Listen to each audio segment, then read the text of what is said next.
que hoje tem sede própria aqui no bairro Nápoles, em Ribeirão das Neves, após o SEASA. E já estamos engajando para poder lançar os cursos de confeitaria, pedreiro, eletricista e contabilidade. E como que as cozinheiras com amor estão conseguindo desenvolver todo esse trabalho? Nós estamos conseguindo desenvolver esse trabalho através de parcerias físicas, né, que são pessoas físicas que todo mês são pessoas que nós podemos contar com as doações, com a Associação Médica Brasileira, que é o nosso maior parceiro, e a CUFA Minas. E, assim, a gente pretende aqui em Ribeirão das Neves também, e futuramente ampliar, um meio de politização das famílias, pois no bairro Nápoles, onde nós temos a sede, é uma população muito vulnerável. Aqui não tem creche, não tem escola, não tem posto de saúde. As famílias aqui, o máximo que elas têm é um ônibus 5 horas da manhã, o outro 8 horas da noite. Então, sobrevivem todas de doações, e eu digo que é pobre ajudando o pobre, porque se eles for depender, né, dos nossos governantes, vão todos morrer de fome. Então, assim, a Cozinheiras com Amor, ela se dá através disso, né, companheiro Alexandre? Você conhece bem o nosso projeto, que no início nós fazíamos as distribuições com os carrinhos de compra dos supermercados da grande área central, porque a gente não tinha veículo para fazer a distribuição do alimento. Aí meu filho ia no supermercado BH, comprava alguma coisa, deixava o RG, trazia o carrinho para a gente fazer a distribuição do lanche, fazer a distribuição do jantar e de todo o alimento digno que a gente levava, né, para essa população tão vulnerável. Até que eu me lembrei de você, entrei em contato e falei, companheiro Alexandre, nós estamos precisando de voluntários com carro. Não sei se você se lembra disso, você foi o nosso primeiro voluntário de 4 rodas. Eu falo para todo mundo isso e com muito orgulho, porque você é um exemplo para nós. Aí, através, né, de você ter topado fazer todo esse trabalho, mesmo a pandemia estando no seu pico, acabou estimulando outras pessoas a se voluntariar também e vir a nos ajudar a fazer essa distribuição. Hoje nós estamos com trabalho em toda BH e grande metropolitana, que nós estamos atendendo Brumadinho, Mário Campos, Santa Luzia, Neves, Contagem, Barreiro, e aí, começando em BH, nós estamos atendendo Regional Oeste, Centro-Sul, Leste e Noroeste. E isso só é capaz, né? Só é possível porque nós temos mas muitos pobres que ainda são solidários e já viveram na pele, né, o mesmo que os nossos, como que eu posso dizer, os nossos irmãos, os nossos amigos, vizinhos, e a nossa turma invisibilizada em situação de rua vivem hoje. E é onde eu sou muito grata a todos que, né, me ajudam a fazer realidade do projeto Cozinheiras com Amor, que desde 2015 era um sonho meu, quando eu vi que a fome estava batendo na porta dos brasileiros, porque a fome ela não começou a bater na porta dos brasileiros com a pandemia. Desde 2015 que a fome está aí, ela só estava vindo muito silenciosa e ninguém prestava atenção, que o gás já estava em falta na cozinha, né, de muitos da sociedade, que muitos levantavam de manhã e não tinham direito ao seu café digno, não tinha direito a um almoço digno, né? Não tinha direito às suas 3 refeições dignas diárias.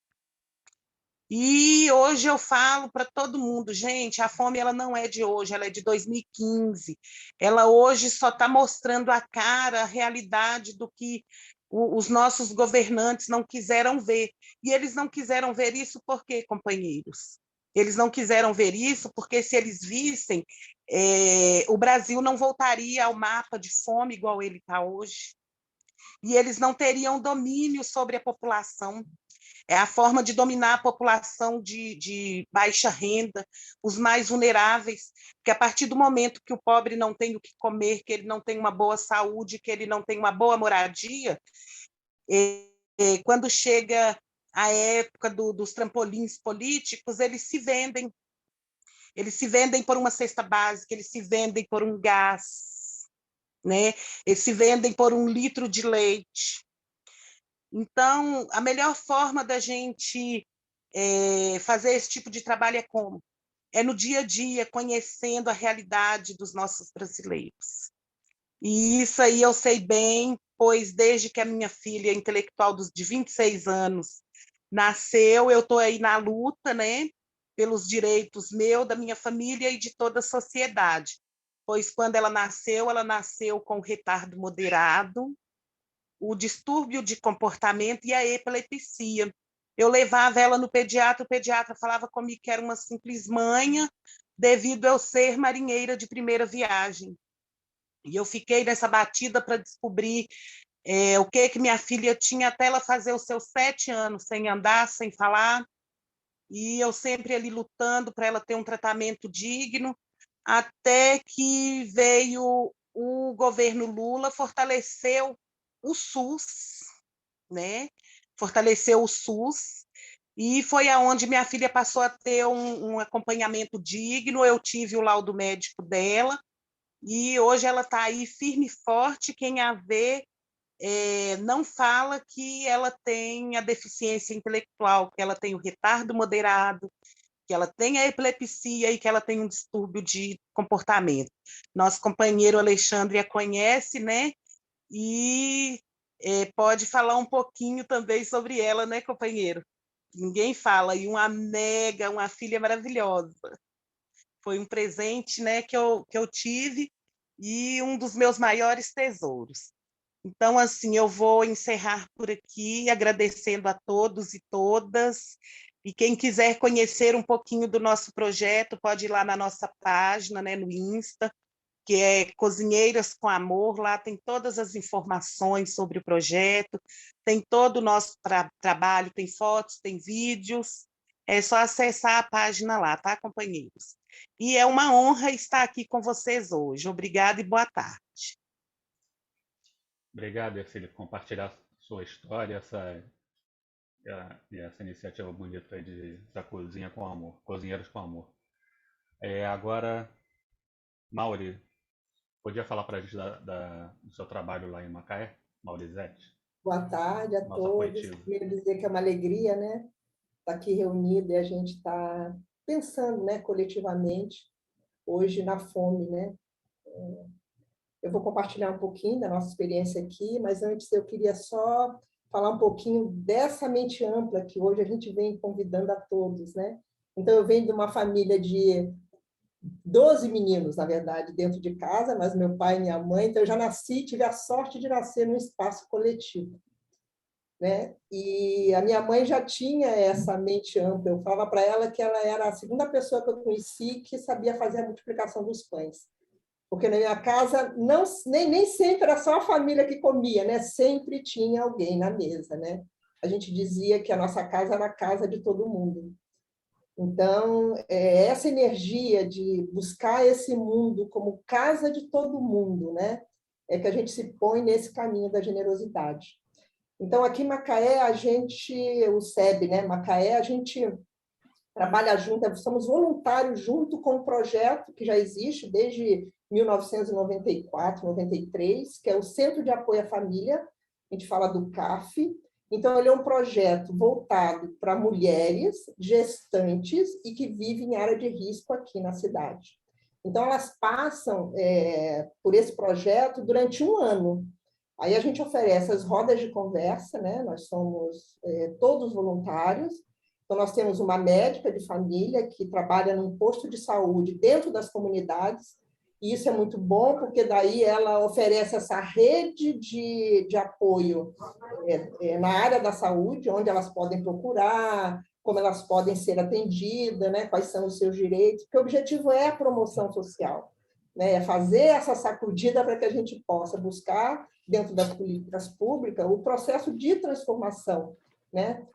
O processo de busca de direitos mesmo, né? Então, essas mulheres ficam durante um ano. E aí, nas rodas de conversa, nós falamos sobre temas da própria saúde, que a Cristina faz isso. Eu levo um pouco da filosofia e levo a questão da meditação para essas rodas de conversa com essas mulheres. Nesse espaço, a gente tem a cozinha, voluntários da cozinha. Então, elas chegam 8 da manhã, tomam o café da manhã lá, vão para as rodas de conversa. Enquanto isso, as voluntárias vão preparar o almoço. A gente tem a parte também de alimento, onde é preparada as cestas básicas, elas recebem cestas básicas todo sábado, né? Porque os encontros são todos os sábados. E aí a gente tem a parte do berçário, os voluntários atendem as crianças que vão nascendo no decorrer desse um ano, ou bebês que ela já tem, muitas delas têm bebês pequenos e já estão gestantes de novo. E a gente tem o que chama da orientação infantil, que tem um grupo de voluntários que ficam com as crianças maiores, com os filhos maiores, enquanto elas participam dessas rodas de conversa. O que a gente faz aqui? Não é nada diferente, eu acho, de que todas as pessoas que estão envolvidas no trabalho de voluntariado, como a Simone trouxe, é passar a tigela, né? A gente sabe que hoje o desafio é muito maior hoje, porque nós aumentamos esse campo de famílias que estão passando por necessidades. Então, isso faz com que as arrecadações elas fiquem menores em comparação ao grupo de pessoas que precisam ser atendidos dentro das suas necessidades básicas, né? Todo mês eu publico mensagem, né? Passo essa tigela no grupo de meditação. A meditação hoje, o grupo da Sangha, né, daqui de Macaé, oferece uma média de 20, 25 cestas para o projeto do CAF, mas a gente tem também o projeto Cidadania da Petrobras, que oferece cestas básicas também para esses projetos, e outras pessoas, né, famílias mesmo, entre as nossas famílias também, que oferecem as cestas. A gente recebe as cestas montadas e a gente recebe também em espécie. Esse dinheiro das cestas, a gente compra cestas, mas também a gente atende outras necessidades dessas famílias que vão surgindo. Por exemplo, dia 26, a gente conseguiu comprar passagens e embarcar uma dessas mulheres para a Bahia. O desafio estava muito grande em Macaé, e ela queria ir com os 4 filhos para perto da família. Então, a gente conseguiu comprar as passagens, embarcamos ela no domingo, no dia 26, ela retornou, já mandou mensagem, está tudo bem, né? Então, é isso, né? Como é que a gente caminha, como é que a gente se coloca nesse mundo, tornando o mundo como casa de todo mundo, sabe? Assim, eu tenho muita energia, assim, né? Eu acho que pelo fato também da gente crescer nesse lar onde assim, a comida era pouca, mas a mente era abundante. Então, não faltava comida nem para a gente, nem para os outros. Eu não sei como que a minha mãe e meus pais faziam, mas não faltava, né? A gente tinha esse espírito de solidariedade, esse espírito da gente dar as mãos e oferecer comida. Algumas vezes, algumas pessoas do CAR falam assim, mas a gente só oferece 80, o máximo que a gente já ofereceu foram 100 bolsas, 100 cestas básicas, né? Às vezes chega a 80, a pessoa fala, nossa, mas 80 cestas básicas é tão pouco. Eu falo assim, pouco? Cada família dessa tem de 3 a 5 filhos. Vou pegar uma média de 4 filhos por família. 8 vezes 4 são 32. Então, são 320 pessoas, vidas preciosas, com um prato de comida. Isso é maravilhoso, eu acho isso maravilhoso, né? Que fosse 10, se você multiplica 10 vezes 4, são 40 vidas preciosas recebendo alimento. Então, a gente precisa achar que isso é possível, né? Enquanto a gente não tem essas políticas públicas, né? Porque, assim, as pessoas, a gente pode pensar assim, essas pessoas não precisariam estar pedindo comida num país de abundância, né? Mas enquanto elas precisam, a gente precisa acreditar que é possível. 1 quilo de arroz, 1 quilo de feijão, 1 quilo de farinha, qualquer coisa, né? A gente pode se colocar nesse caminho de mente ampla e atuar localmente, né? Com esse espírito de solidariedade. Então, isso é um pouco da nossa experiência, né? A gente tem também hoje um grupo que a gente chama de promoção social. A gente conseguiu reunir nesse grupo líderes que tinham, de alguma forma, um envolvimento com a generosidade. Então, a gente tem o Elise e a Jorge, que são um casal de pastores das igrejas evangélicas, que cuidam do projeto Esperança, que é totalmente voltado para moradores em situação de rua. Então, eles cuidam do café da manhã, do almoço, do jantar e das algumas necessidades, né? A gente tem um representante da Casa de Idosos aqui de Macaé, então a gente também tenta ver como que a gente pode ajudar a esse grupo. A gente tem também um grupo que eles chamam do Pão de Francisco, que é um grupo espírita aqui, então a gente tem representantes também nesse grupo, que eram lideranças aqui, lideranças, né, praticando esse coração de bondade, e que a gente nem se conhecia antes da pandemia, mas que a pandemia trouxe também essa força coletiva, essa aproximação e esse caminhar em mandala. Então, isso é um pouquinho aí da nossa experiência aqui em Macaé. Obrigado, Moisés, por contar a história de Macaé. Agora a gente vai ver a iniciativa de Niterói com a Eliane, do SEB Niterói.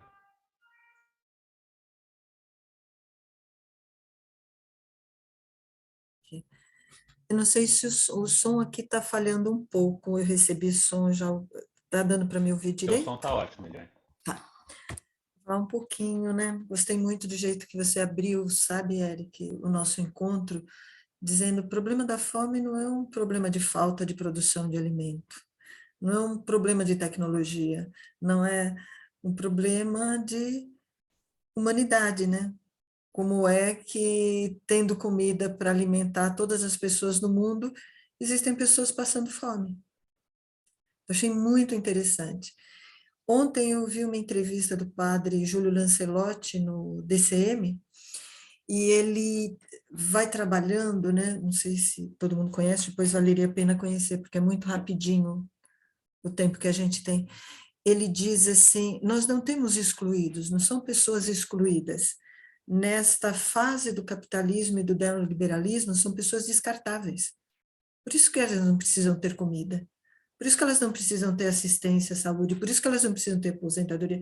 São descartáveis, são jogadas na lata do lixo. Muito interessante, né? Eu queria, então, contar um pouquinho a nossa experiência. E tampouco é um problema novo, né? Quando eu li a poesia de abertura, O Bicho, do Manuel Bandeira, uma poesia de 1947, 75 anos atrás. Nós já tivemos situação melhor, nós já saímos do mapa da fome. E voltamos, né? Voltamos de uma forma brutal. E acho que a pandemia, ela, por mais contraditório que seja, né, ela trouxe uma série de questões que nos colocou em movimento com relação à fome. Vou falar um pouquinho da experiência de Niterói. Desde o começo da pandemia, a gente fechou o nosso, assim como todos, né, nós fechamos a nossa sede, e já começou um certo rumor na Sanga sobre a questão da fome. A gente falava, a gente percebia que individualmente muitas pessoas estavam contribuindo para mais de um movimento, e isso ficou como um ruído, né? Um som que atravessava a Sanga. Quando ficou claro que a gente não ia voltar tão cedo, a gente decidiu entregar o imóvel que abrigava as nossas práticas, onde a gente realizava as práticas. E foi nesse momento que a Sanga como um todo, no diálogo de sonhos, começa a pensar, bom, a gente não vai deixar de passar a tigela, mas o que a gente vai fazer com o dinheiro que entra na Sanga? O que a gente vai fazer com esse dinheiro? E foi assim, sem nenhuma polêmica, sem nenhum... que isso fosse destinado às campanhas contra a fome. A gente já havia conversado com o Lama, né, num atendimento que ele foi fazendo às regionais, e ele abençoou essa iniciativa de achar muito importante que a gente se envolvesse com esse tipo de atividade. Então, assim que a gente desalugou, nós já começamos rapidinho a nos mover. E aí foram aparecendo os problemas, né? Porque a gente arrecadava o dinheiro e ia fazer o quê com esse dinheiro? Saímos em 4 pessoas procurando entidades, conhecendo iniciativas, e conhecemos algumas e nos vinculamos a uma iniciativa chamada Rede de Solidariedade. A Rede de Solidariedade é um comitê, é um destacamento da União dos Fóruns dos Movimentos Populares de Niterói. Neste comitê da Rede de Solidariedade participam 11 representantes de associação de moradores de favela, participam sindicatos, participam mandatos ligados à esquerda, mandatos parlamentares, o MTST, um movimento de desempregados. Então, é um comitê com amplo leque de demandas e de representatividade também. O que é que a gente fez, né? A gente procurou a rede, a gente encontrou a rede num momento em que o declínio das arrecadações estava muito grande. Foi no começo desse ano. Porque com aquele auxílio que o governo não, né? A oposição ao governo aprovou no Congresso, para ser claro, né? Tinha um pouco assim acomodado.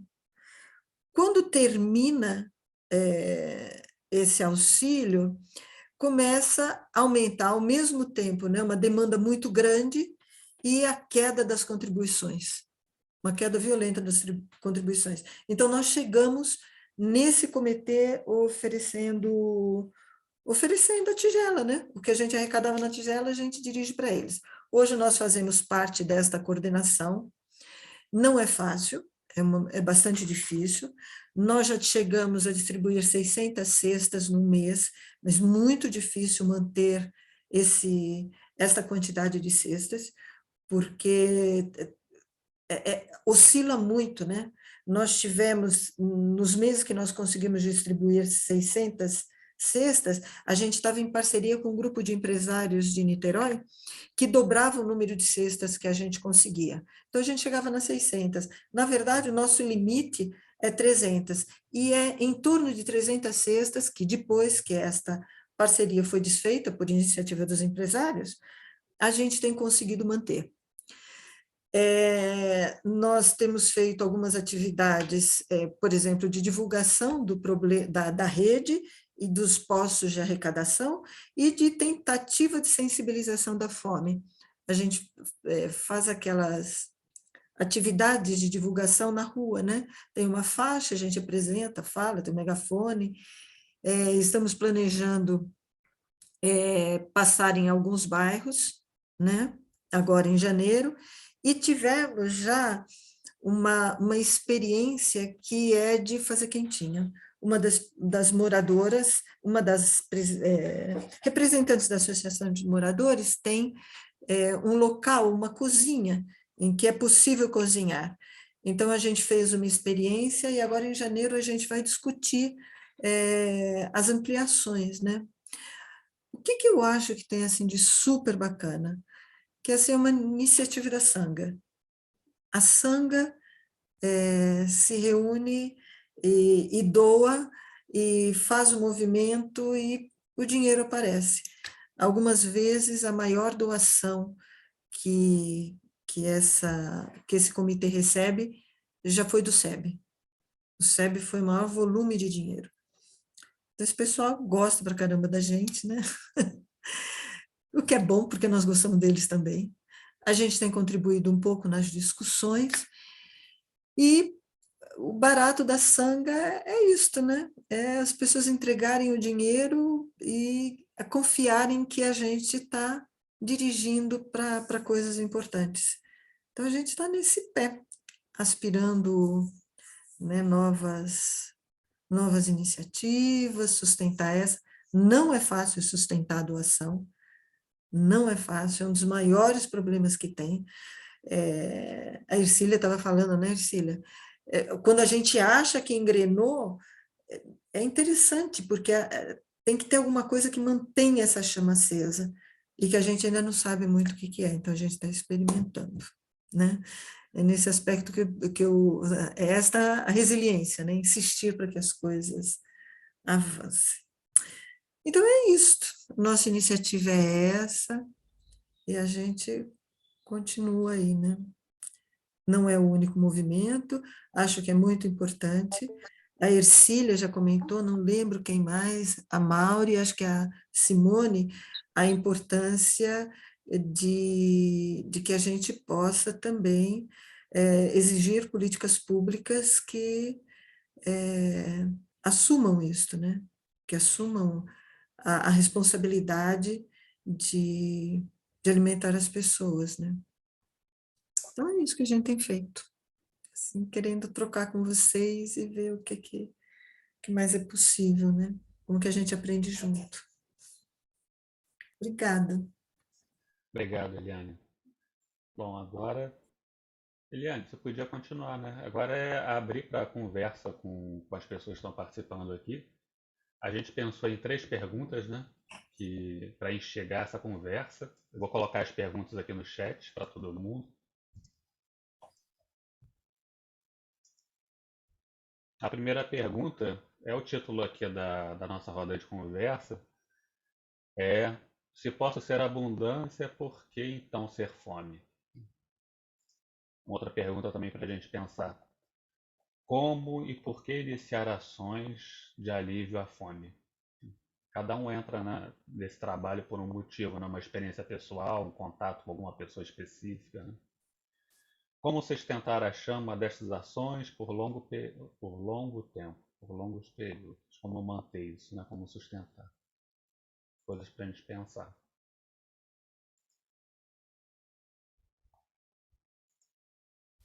Alguém que está aqui na sala já participa de alguma ação, quer compartilhar com a gente? Na sua cidade, na sua sanga? Se for do SEB, se não for do SEB, alguma outra iniciativa?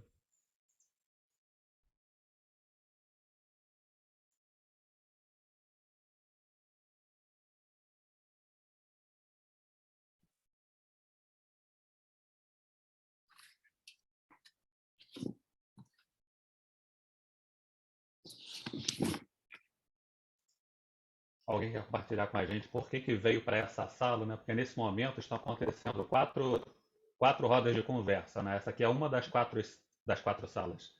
Por que você veio para essa sala específica aqui, né? Por que esse assunto brilhou para você?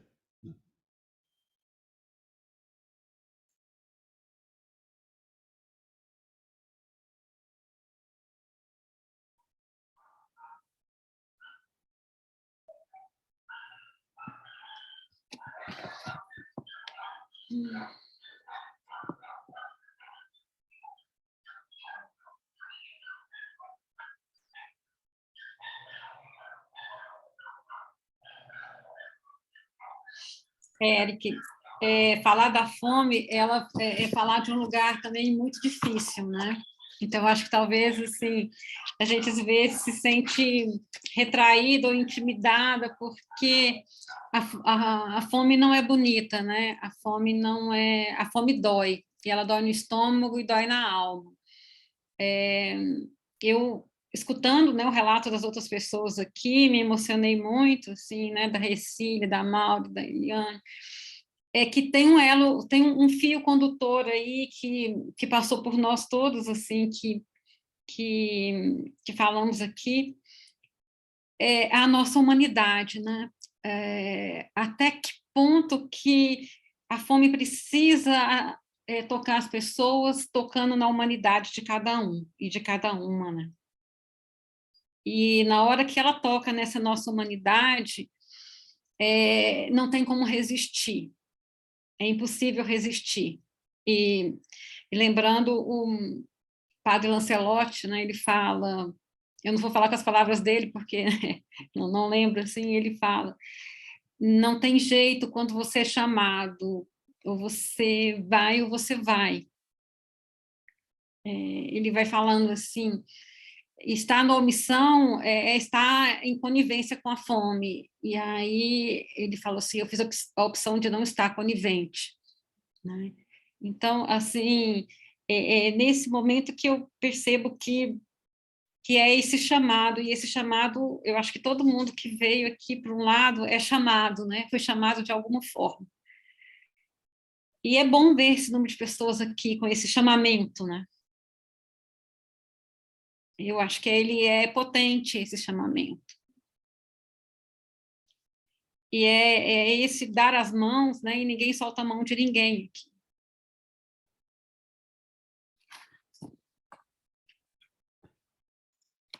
É um assunto bem desconfortável mesmo, né? A Simone tinha falado do Eduardo Moreira ontem, na nossa reunião de aqui de planejamento da roda, e eu também assisto mais lives do Eduardo Moreira, ele falando que tem alguns assuntos que ele entra que a audiência cai, mas que mesmo assim ele vai continuar falando, que é racismo, morador de rua, né? Ele fala, é só entrar nesses assuntos que a audiência começa a despencar. Porque é muito desconfortável mesmo, né? A gente não sabe direito o que fazer, né? E se sente meio impotente, porque o problema é gigante, né?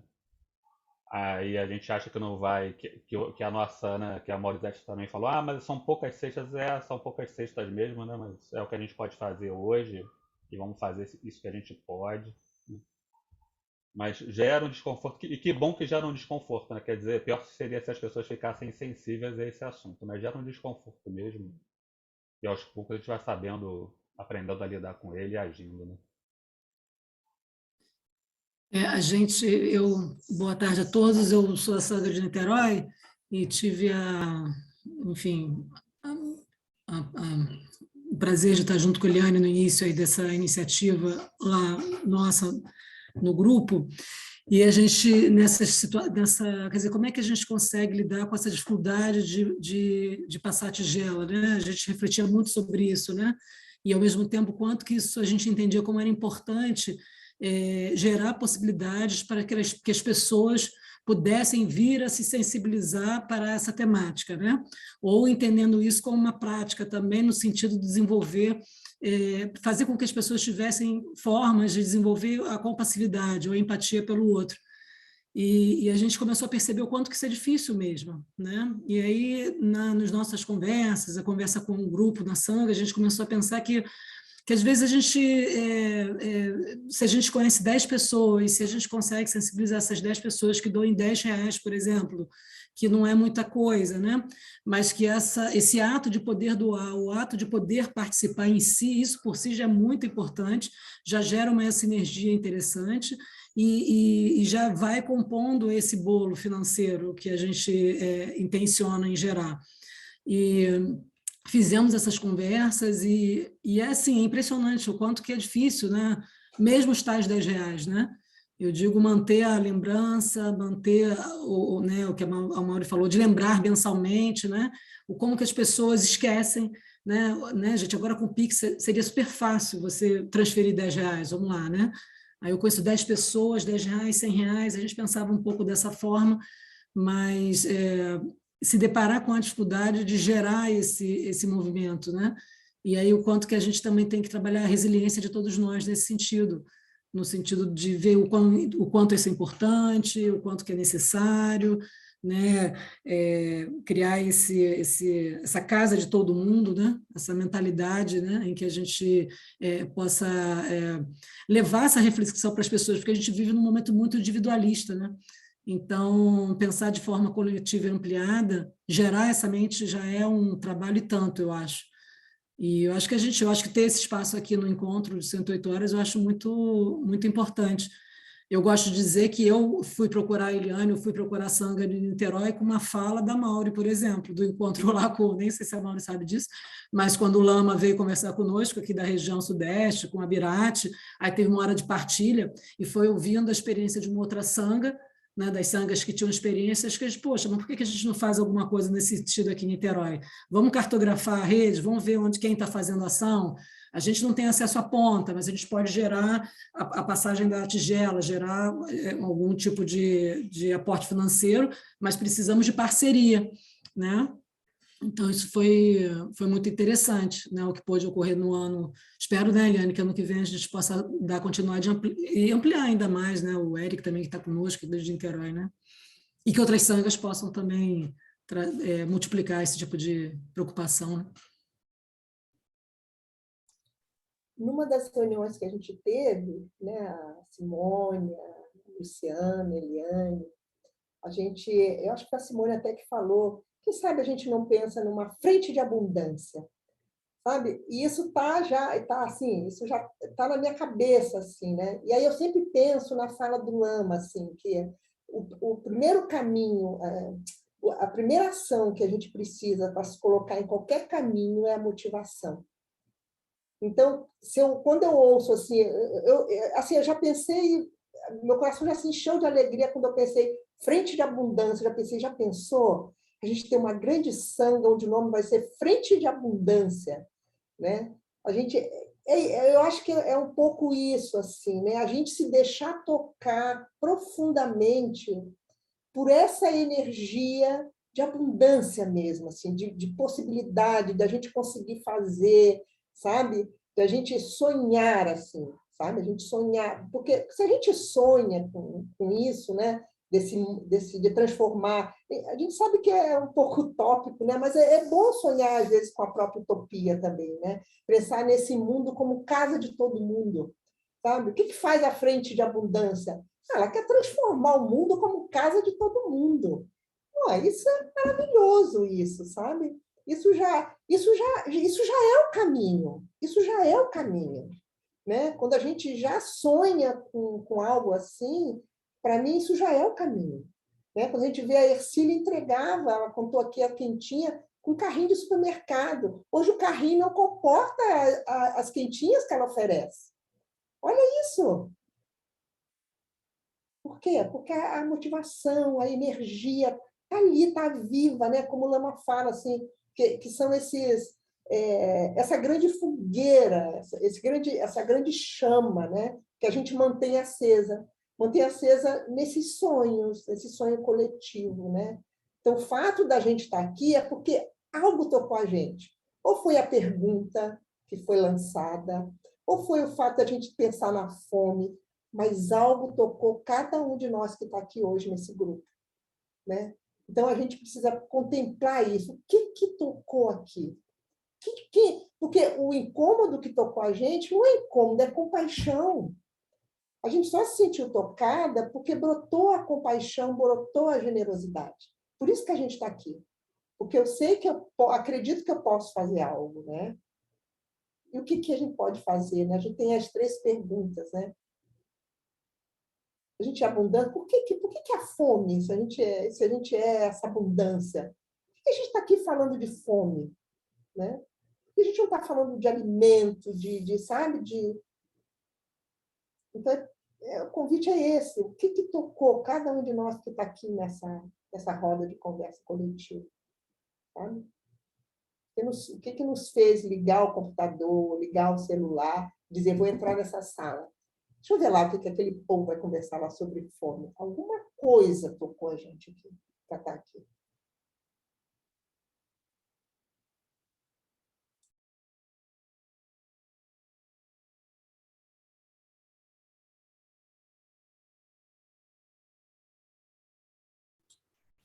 Eu acho que a gente,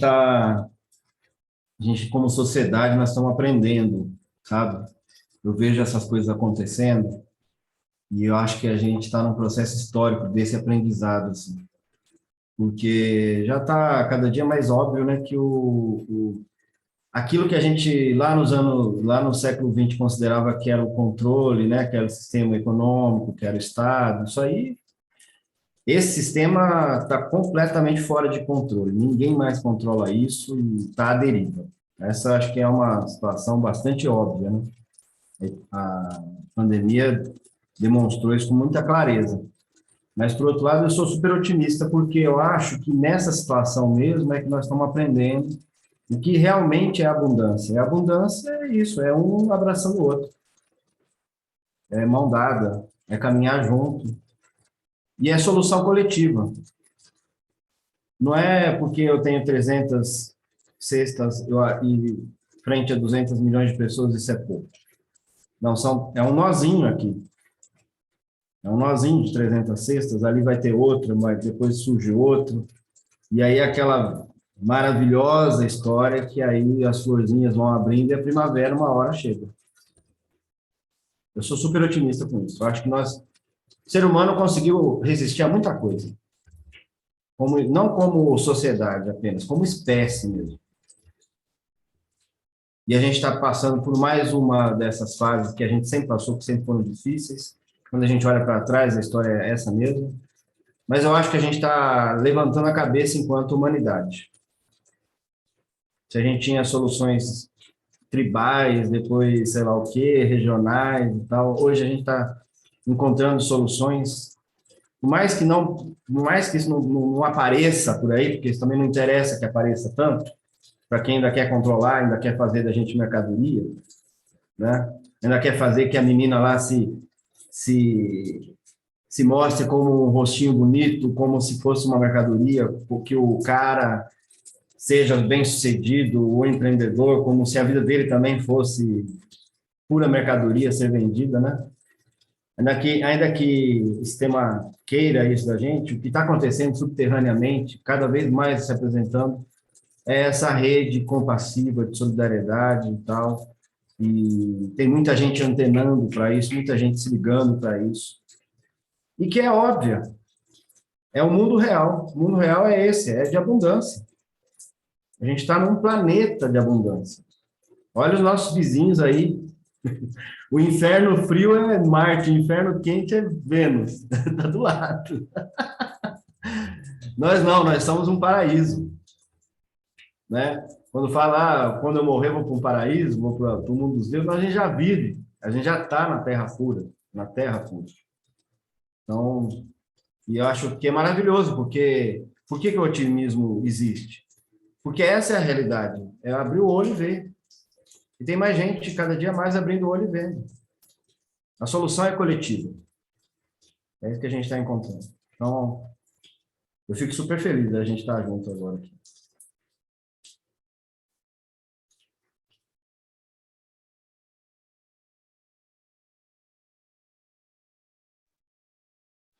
Queria falar uma coisa. Aqui, é o seguinte.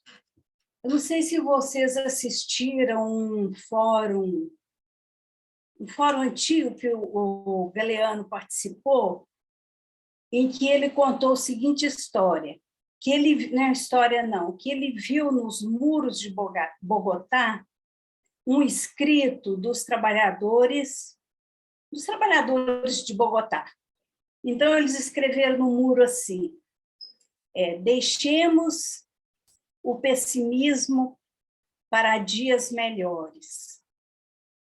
Então, eu acho essa frase assim sensacional, porque eu não me coloco como pessimista, mas se eu falar que eu sou otimista, todo mundo vai saber que é mentira.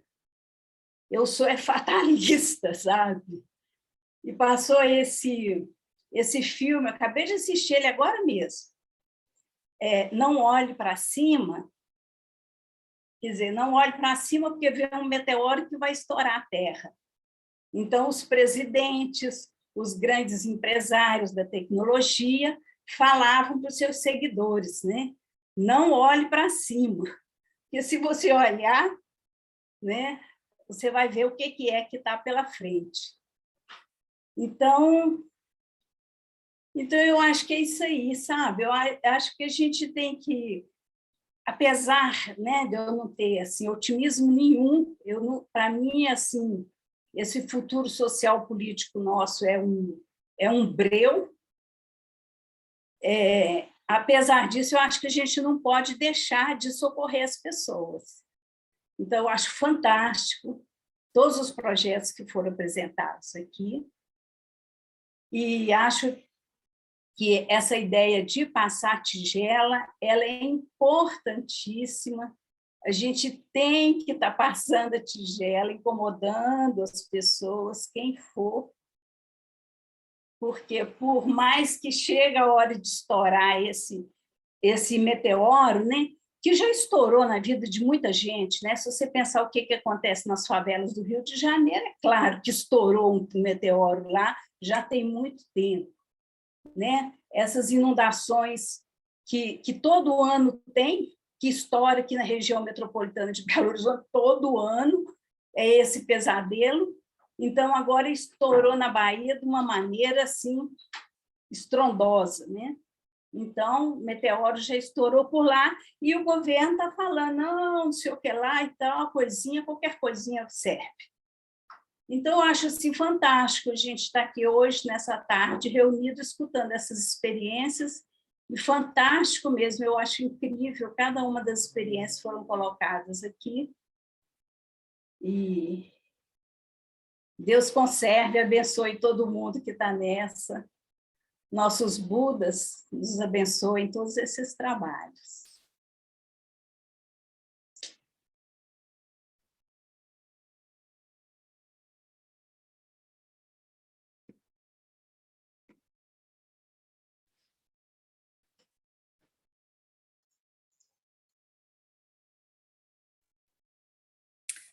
Queria contar uma historinha aqui.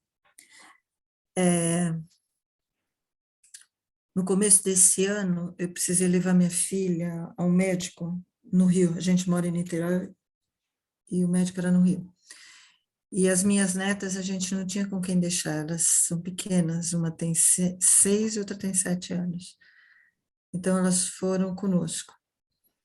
Quando nós chegamos no Largo do Machado, tinha em volta de uma lixeira, que já estava virada no chão, 4 homens separando comida para pegar do lixo. As duas, assim, pararam, foi uma coisa tão chocante, que elas falaram, vovó, o que que é isso, vovó? Vovó, o que que é isso, vovó? Vovó, o que que é isso? Foi assim, eu fiquei, assim, então, o bicho, né? É o bicho do Manuel Bandeira, esse é o homem, né? Então, como é que a gente pode olhar para o lado, né, e se comover com isso, se mover no sentido de a gente não vai acabar com a fome, né? Não depende só de nós, né? Não, e a gente nem sabe até quando, né, Simone? Simone conta uma história, mas até quando? Até quando eu não sei. Agora tá dando para fazer agora, eu vou fazer agora. Então é isso. Eu acho que são coisas assim que estão ao nosso alcance. Não importa quanto, não importa quantas famílias, não importa por quanto tempo. Então, a gente está aqui agora, está podendo fazer. E sabe, Mauro, eu lembrei quando você fala dessa família, né, de abundância, a minha família era pequena, mas toda a família que veio do interior vinha para a casa dos meus pais para fazer essa passagem para chegar a São Paulo. Então, era uma casa que sempre tinha gente também. Meus pais generosamente cediam um quarto deles para essas visitas.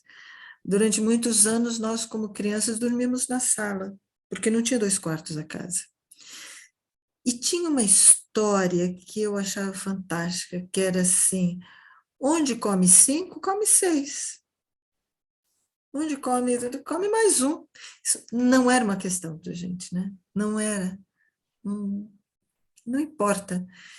Eu acho que é um pouco esse espírito essa humanidade, né? Como diz o padre Júlio Lancelotti, não é bem...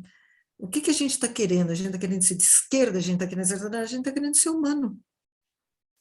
ser humano. A gente está querendo isto que nos distingue dos outros animais. Como que a gente ativa esse amor, né? Essa compaixão? Como é que ativa isso? Como é que, ao invés de pedir coisas, a gente oferece e se alegra de oferecer, né? Se alegra de oferecer amor, compaixão. A gente, quando passa a tigela, a gente não está pedindo nada para ninguém. A gente está oferecendo a oportunidade das pessoas serem generosas. A gente precisa mudar esse olho, né? Então, eu super agradeço essa oportunidade que a gente está tendo, né? Isso faz parte do nosso caminho, né? Então, fico sempre muito comovida de ver a história como da Ercília, a escola no quintal, a iniciativa que a Mauri já participa há muitos anos, né? Assim, poxa vida, né? A gente é tão privilegiado, tão privilegiado. Então, é importante a gente olhar para o lado, né? Nem para cima, nem para baixo, olhar para o lado. Obrigada, viu? Super bom para mim estar aqui com... Hoje é que dia da semana? Quarta, né? Eu já estou meio assim fora. Quarta-feira, 2, 3 horas da tarde. Hoje que dia que é? Quinta? Ah, tá bom. Então, quinta-feira, 2, 3 horas da tarde, a gente reunida aqui em 16 pessoas, conversando sobre isso. Maravilhoso, né? Muito bom. Obrigada.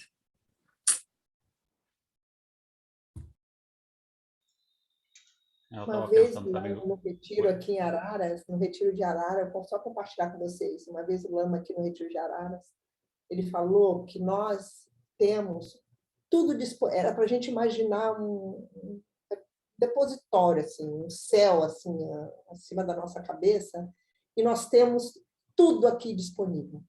Tudo disponível. A gente só precisa acessar. Então, se a gente acreditar na palavra desses nossos mestres, a gente não vai temer, assim, sabe? Eu sempre lembro disso. Então, a gente tem tudo. O Lama disse isso. Eu acredito no que o Lama falou, que a gente tem tudo disponível. A gente só precisa acessar.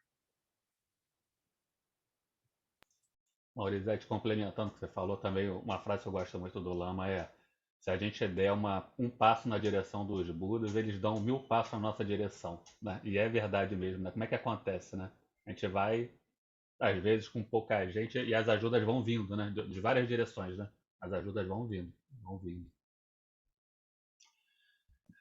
Eu tenho uma experiência aqui recente, né, que a gente começou a construir um espaço lá em Água Limpa, e aí a gente conseguiu 2 pedreiros que iam fazer por um preço muito bom.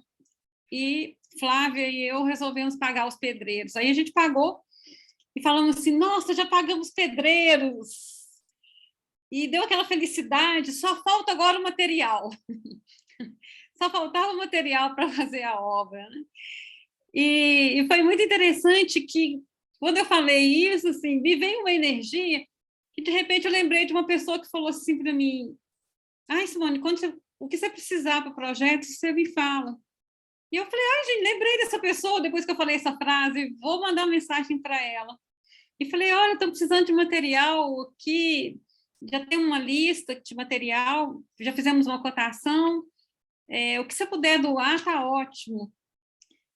E passei para ela, e de repente ela me manda mensagem falando assim, tá bom, eu vou doar todo o material.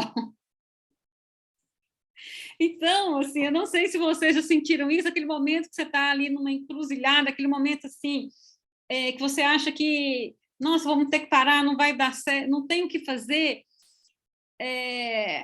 Sempre vem uma luz, vem uma, sei lá, se é uma conexão, eu não sei dar o que nome eu daria para isso, ou seja, os Budas aí que a gente acessa, ou alguma coisa, mas quando tem uma determinação interna, eu sinto que a coisa flui. E ela faz uma diferença. Como isso acontece, eu não sei explicar e também acho que nem é relevante, mas é acreditar que aquela intenção, aquela chama ali, ela toma uma cor mais intensa e aquilo se materializa de alguma forma, né? Então, eu acho que muitos momentos, assim, quem lida com isso aí, que lida com esses projetos, que está aí nessa ativa, acessam isso, talvez, de uma forma muito intuitiva, né? E por isso que mantém, porque mantém essa chama sempre acesa. Né?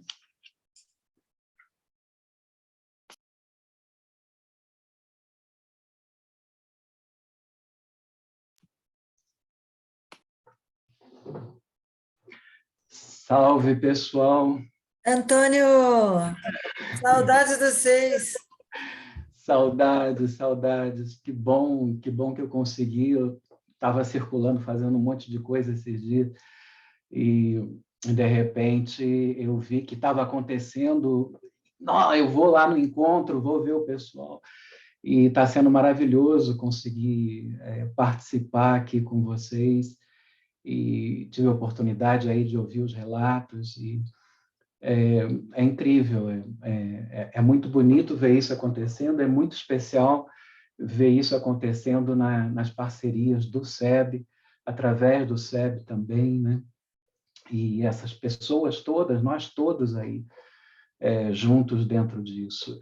Eu fiquei assim, eu disse, eu só tenho para ouvir, eu não tenho o que falar, não. Aí, quando pintou essa questão da motivação, eu disse, não, eu acho que eu quero falar alguma coisa sobre essa questão da motivação.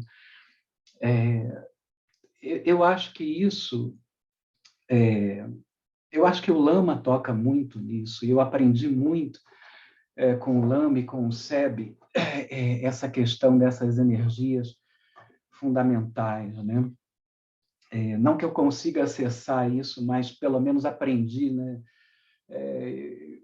Eu entendi de uma determinada forma que me alegra e que me dá um norte no sentido de como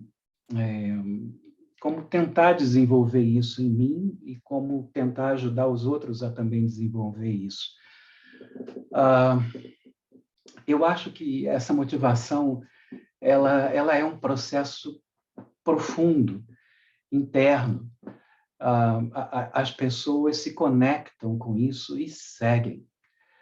Não importa se a gente, né, leva 300 cestas, 600 cestas, meia dúzia de cestas, ajuda de diversas formas, ou o mínimo que seja, o resultado disso vai sempre oscilar, né? Se a gente olha ao longo da humanidade, ao longo desses projetos, o Lama tem sempre esse olhar mais longo, né, que ele apresenta em muitos momentos para a gente, e o caminho da humanidade, o caminho desse mundo relacional, ele é sempre oscilante, né? Então, o nosso refúgio é um refúgio interno. O nosso refúgio verdadeiro é nessa natureza primordial, nessa bondade divina, né? Dentro de do que cada um tem a sua conexão, mas essa percepção de que o que a gente consegue é o que a gente consegue. Às vezes a gente está super bem intencionado e, de repente, aquilo não funciona. Mas não importa, não funcionou dentro daquelas circunstâncias, né? Porque a essência está ali e a gente vai conseguir levar aquilo adiante na confiança dessa essência, que a gente sabe que é humana, né?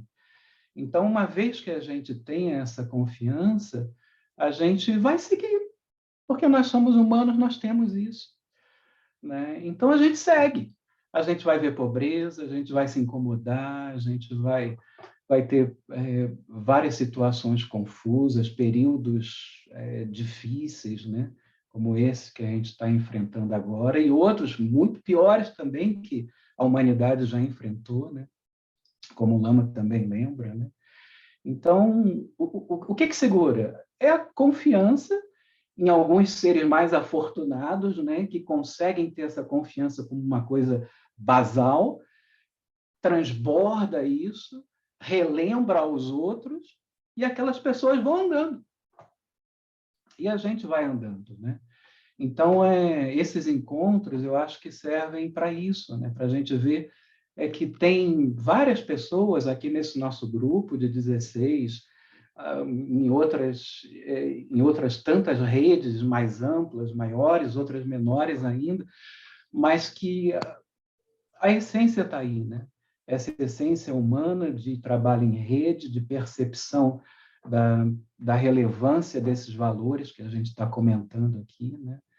E que isso segue. Por maior que seja a catástrofe, isso segue, isso nos alimenta, e não importa quais sejam as consequências, se elas vão ser grandiosas ou não vão ser tão grandiosas.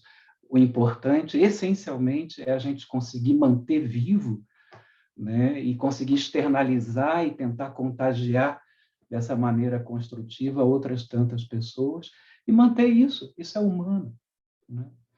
Então, é ao mesmo tempo complexo, mas ao mesmo tempo é muito simples, né? É manter a confiança nesse acesso contínuo de humanidade e tocar essas iniciativas para frente. É muito bom ver pessoas conseguindo fazer isso aqui em outros lugares, né, que também nos dão essa energia e nos colocam também, nos impulsionam para colocar isso tudo para frente. É muito, muito gratificante, muito bonito. Estou muito alegre de estar aqui com vocês todos. Beijos em todos.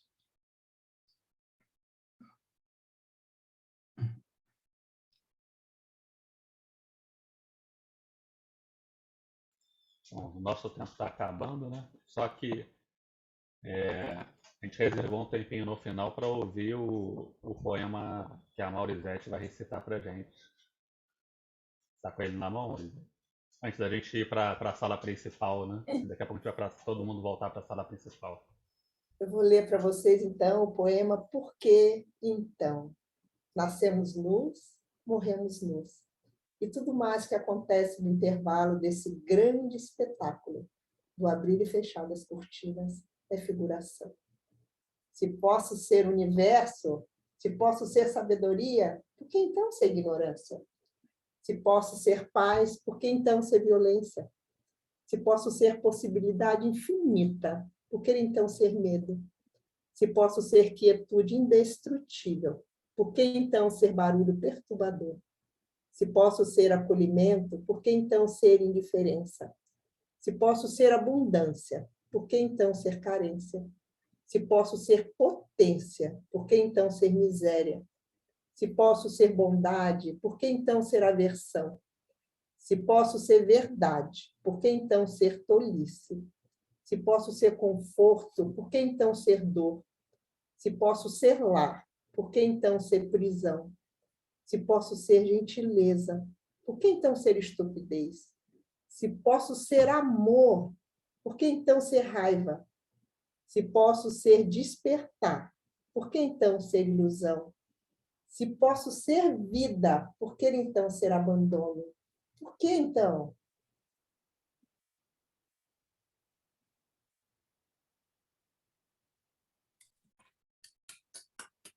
Lindo demais. Eric, uma pergunta. Você quem vai colocar o link aqui para a gente ir para outra sala? Não, não sou eu não. O link está disponível na página que tem a programação do evento. Vai estar lá. Tá, a gente vai para lá então. Tá. Beleza, pessoal. bom. Muito bom estar com vocês aqui, conhecer todos. Um grande abraço. Até daqui a pouco. Obrigada, viu? Até daqui a pouco. Gratidão. Valeu mesmo. Obrigada, gente. Muito obrigada. Valeu, gente. Gratidão a todos. Tchau, Ercília. Um abraço. Tchau. Obrigada, Ercília, pela presença. Obrigada a vocês.